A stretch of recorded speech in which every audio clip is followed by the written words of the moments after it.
first reason why I believe this man was so incredible was simply his passion. Um, Everyone that knew him saw him as a man whose preachings and sermons at church and stuff were extensions of his prayer life. One thing that I found interesting was he was known to have spent more time under his desk praying than sitting at it working. I don't know about you, but that seems something that's so hard to grasp when everyone is so focused on work ethic and getting things done and like being the best and I just think of office buildings and people who work 12-hour days, but this man was so much more focused on praying to his God and praying to something that actually mattered to him. And then his talented writing was something that extended off of that. That's one thing that I think is very incredible for a man to do and to be known for even. The second reason that I believe this man was so great was his commitment. I don't know about you, but to raise 7 children and I'm not saying that he made mistakes, that he didn't make mistakes, but to have someone whose kids didn't rebel and didn't go against him and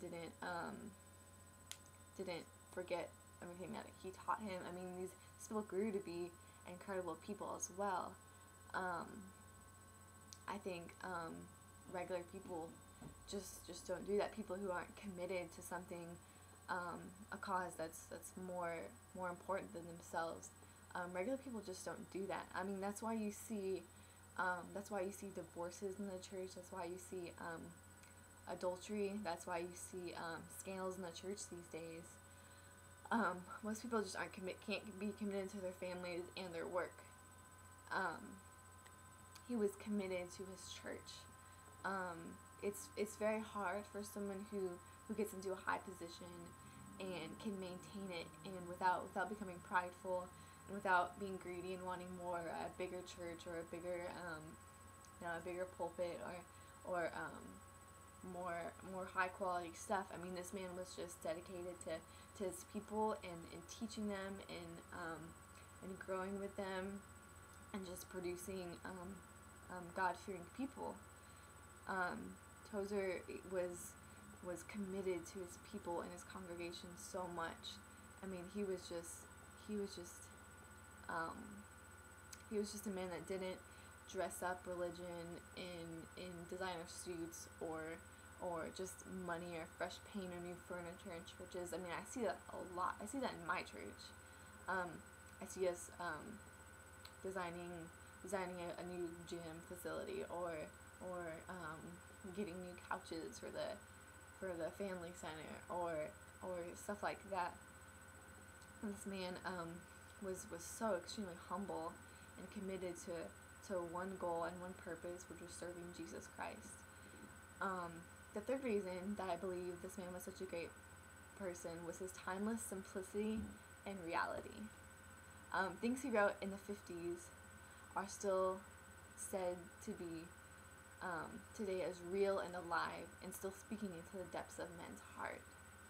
So many talented people burn out as they age or when they die they're forgotten. Tozer's devotional books are actually still one of the most classic and read books in the 21st century. His words are truly from the heart of God.